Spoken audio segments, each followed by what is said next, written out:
Assalamualaikum warahmatullahi wabarakatuh. Kembali lagi ya di channel Last Trace Corner. Nah, kali ini kita akan melanjutkan materi mengenai bioteknologi modern.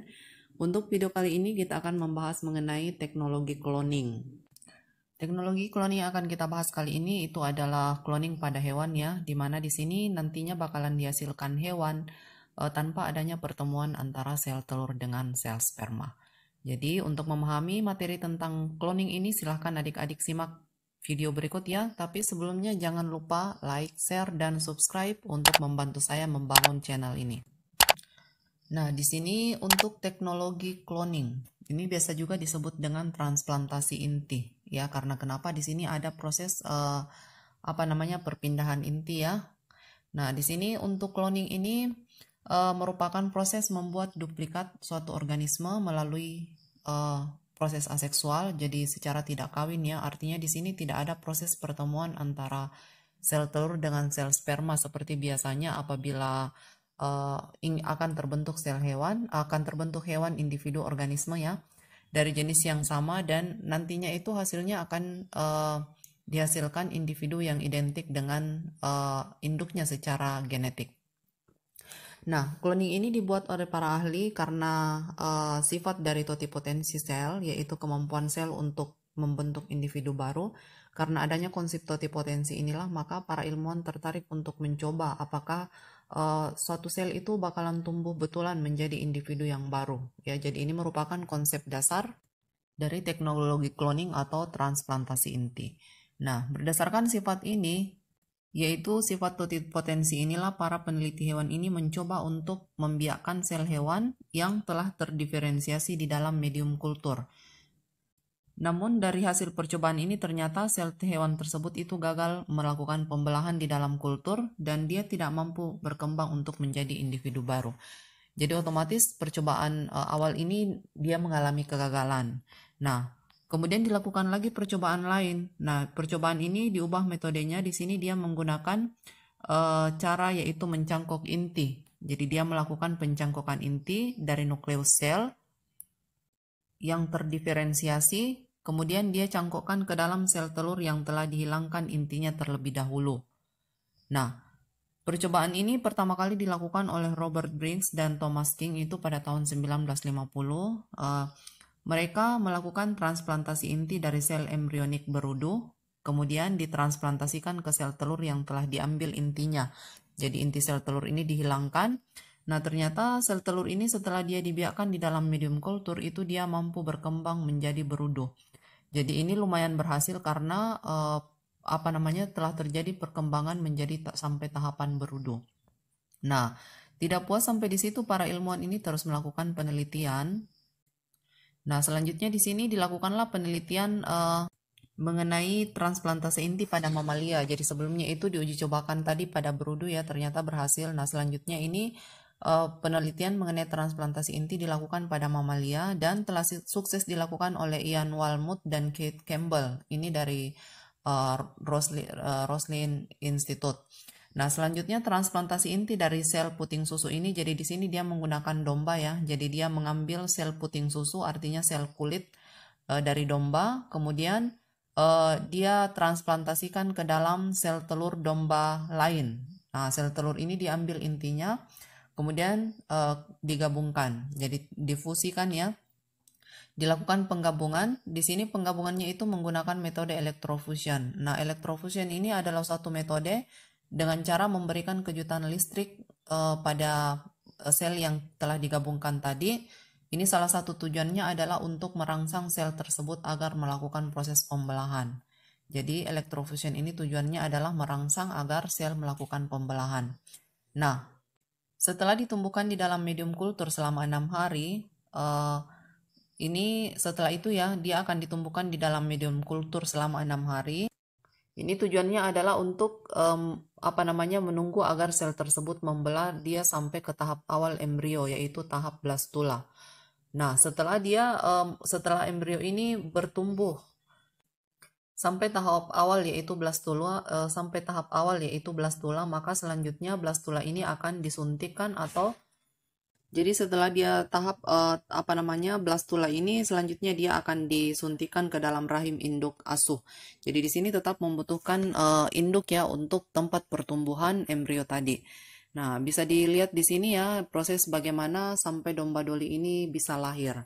Jadi di sini proses yang pertama itu domba yang ya ini merupakan domba yang diambil sel puting susunya. Jadi ini artinya sel kulit ya. Kemudian yang ini adalah domba kedua yang diambil sel telurnya. Nah, selanjutnya sel telur ini dihilangkan intinya ya, kemudian digabungkan dengan sel kulit ya, sel puting susu. Sel puting susu ini ditransplantasikan ke dalam sel telur yang telah dihilangkan intinya. Nah, ini sekarang seperti ini.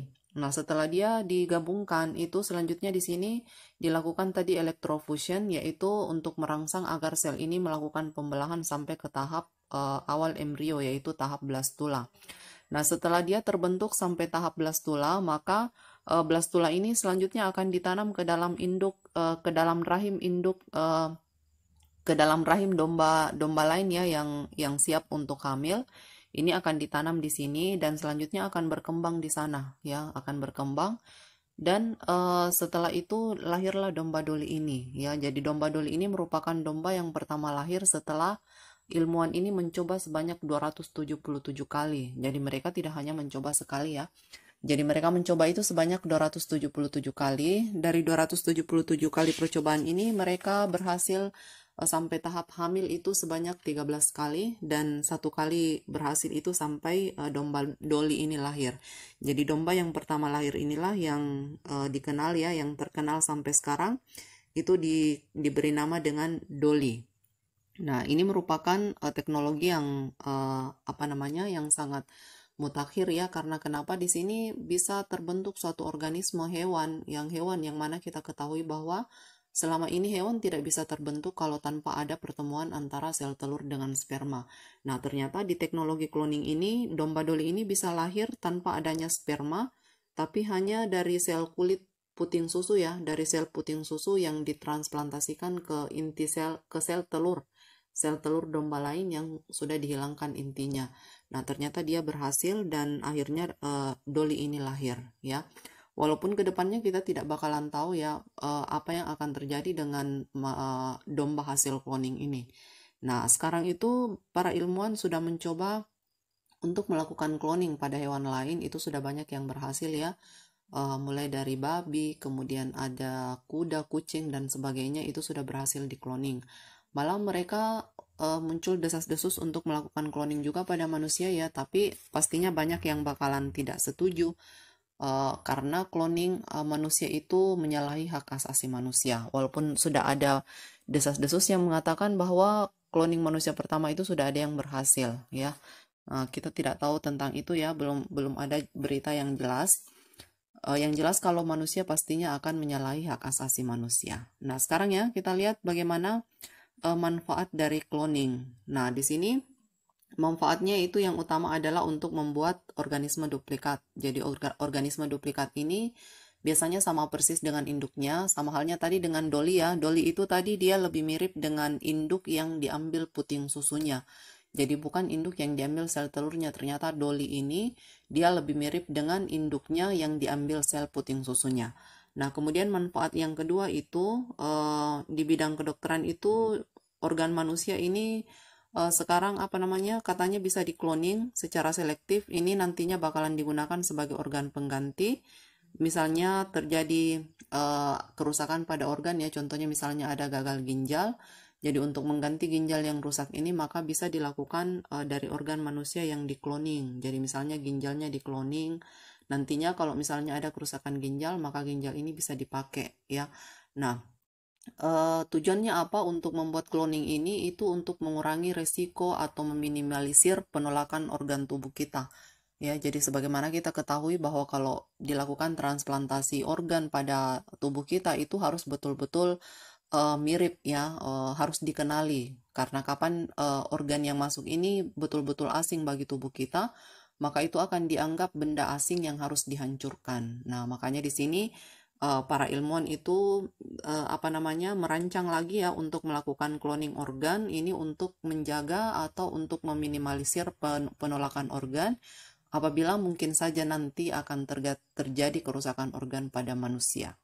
Ya, nah itu salah satu manfaatnya di bidang kedokteran. Oke, semoga bisa dipahami ya penjelasan tentang teknologi cloning ini yang lumayan menarik. Mengenai teknologi ini pastinya menarik ya, karena tidak biasa. Jika ada yang kurang jelas, silakan adik-adik tanyakan lewat kolom komentar. Semoga bermanfaat materinya. Sekian, dan jangan lupa like, share, dan subscribe. Assalamualaikum warahmatullahi wabarakatuh.